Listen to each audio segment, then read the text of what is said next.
J'ai commencé un apprentissage à 15 ans sur la commune du Mans, donc juste à côté. Moi, je suis originaire de la ville de Changé, dans laquelle où j'ai pu m'installer 15 ans plus tard. J'ai fait un apprentissage, j'ai fait un CAP boucher, un CAP charcutier, un BEP alimentation et un brevet professionnel en boucherie.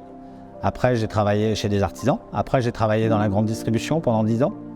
Et ensuite, je me suis installé, voilà, à 30 ans. La boutique de ma commune était en vente depuis un petit moment. Et puis, du coup, j'ai sauté le pas et je me suis installé. On a démarré à 3. Donc maintenant, ça va faire 18 ans. Et aujourd'hui, nous sommes 31 à travailler. Être un boucher, c'est pas seulement être un boucher, c'est justement ça le problème. C'est qu'il faut savoir travailler la viande, ça c'est aucun problème. Il faut savoir bien l'acheter, bien la choisir. Après, il faut avoir une ligne de conduite assez précise quand on ouvre une boutique. Nous, on a choisi de travailler la qualité, donc c'est vraiment très important.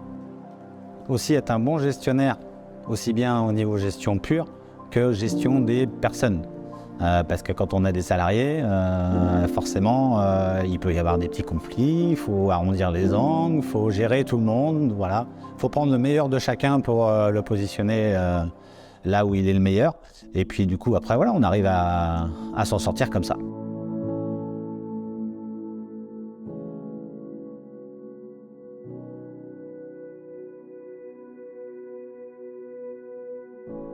Il nous est arrivé forcément un malheur, on a eu un incendie qui a du coup tout arrêté net d'un coup. Moi je l'ai découvert très loin parce que je voyais la fumée qui sortait du toit et je sais pas pourquoi, comme je voyais que c'était auprès de l'église, j'avais un pressentiment. Et quand je suis arrivé, j'entendais les pompiers arriver et je suis arrivé en même temps que mon chef, Mickaël. Et non, on voyait vraiment la fumée sortir, c'était vraiment impressionnant. Et quand les pompiers ils ont ouvert, on a vu toute la fumée sortir. On ne croirait pas qu'il y a du feu comme ça, mais non, c'est choquant même. Et en partant de chez nous, que ce soit Mickaël ou moi, on a une route qui est en prolongement d'ici, donc qui est en vue directe avant d'arriver à la caserne sur Changé. Donc on avait constaté déjà un panache qui était énorme en termes de fumée. Il faut se douter que le feu était assez important en termes de virulence et d'intensité. Et donc arrivé à la caserne, quand on a vu que c'était chez Mickaël, ça nous a d'autant plus touché parce que c'est un Changéen de pure souche. Et du coup, on connaît bien un peu la typologie du bâtiment qui est enclavé dans un village, entouré de maisons qui sont à toucher. La mission première du pompier, c'est protéger ce qui brûle, c'est vrai, mais aussi surtout protéger ce qui y touche pour éviter que ça se propage. Notre objectif principal était de limiter la propagation de part et d'autre. Notre binôme qui est rentré à l'intérieur a fait une vingtaine de mètres à l'intérieur. Ils ont vu un aspect de fumée tourbillonnant, qui était chaud, dense, donc des signes quand même très importants en termes de risque de propagation et d'inflammation à l'intérieur. Donc du coup, ils ont vite fait retour vers l'extérieur. Et après leur sortie, on a pu voir assez rapidement que ça commençait à s'effondrer, donc les personnels commençaient à être en danger, donc on ne pouvait plus forcément avoir des accès à l'intérieur. Ça a permis de remettre tout le monde en question. Mais par contre, ça a permis aussi d'avoir une grande solidarité au niveau de tous les salariés. Tous les salariés étaient présents dans l'après-midi alors qu'ils étaient quasiment tous hors repos. On a échangé ensemble beaucoup. Ils étaient tous très... Enfin voilà, il y en a plein qui pleuraient. J'ai essayé de les rassurer du mieux que je pouvais. Mais toujours en allant de l'avant et en leur disant qu'on allait tout reconstruire et tout refaire encore mieux que c'était avant. Qu'on était bien assuré et qu'il n'y aurait pas de soucis, que ça se passerait très bien. Mickaël était vite sur place, donc du coup on a vite eu des infos par lesquelles il n'y avait pas de personnel à l'intérieur, pas d'humain, à part du bien matériel. Donc c'est là où on prend la décision quelque part de se dire, bon, on arrête l'investigation intérieure qui est déjà très dangereuse. Il n'y a malheureusement plus grand chose à sauver si on pouvait dire d'aspect humain. C'est du matériel, donc c'est là où on se privilégie et qu'on prend nos décisions assez rapides pour se dire on cantonne le feu dans la partie qui brûle et on évite qu'il se propage, quoi.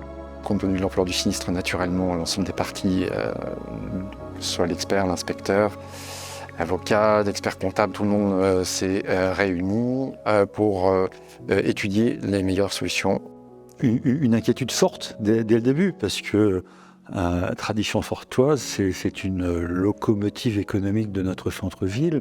Notre angoisse, c'était de voir Tradition Sartoise quitter Changé. Donc on a tout de suite travaillé avec Michael sur où on pourrait le repositionner, de quoi il avait besoin comme nouvelle implantation. Il se trouvait que la commune venait de conclure, alors pas tout à fait conclure, mais on avait en tout cas acté l'acquisition d'un local. Quand il a visité, il m'a dit oui, c'est là qu'il faut que je m'implante. Je crois que c'est même pas 6 mois après. Et il a pu ouvrir à 300 mètres du centre-ville.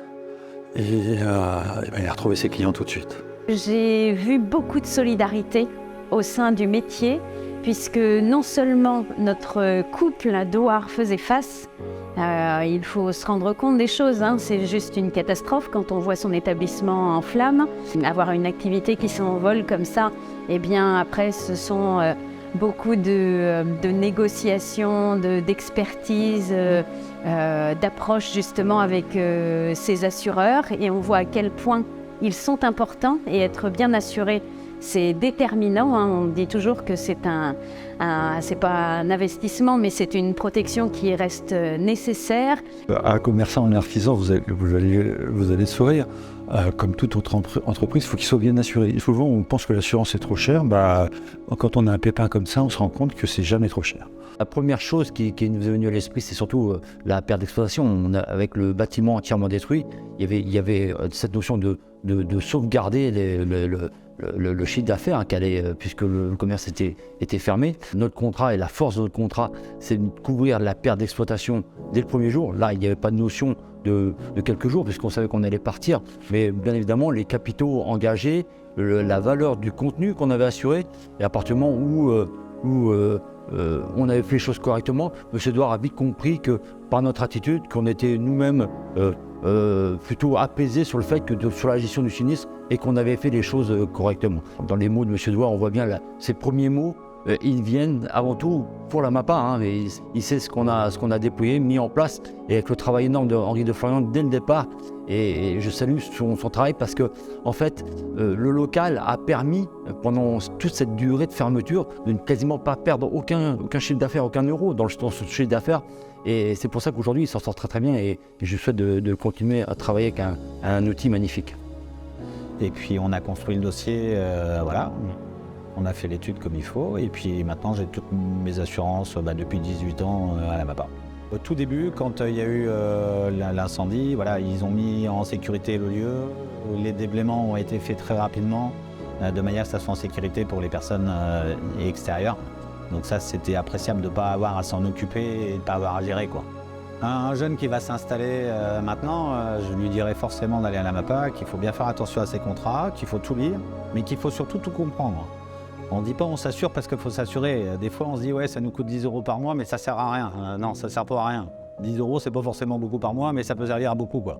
Donc il faut bien faire attention à ça, faut bien échanger ensemble et payer une assurance. Voilà, quand on paye et qu'on n'a rien, on se dit toujours ça sert à rien, mais le jour où on a besoin, on se dit heureusement qu'on a payé ça, quoi. Donc c'est vraiment très très important.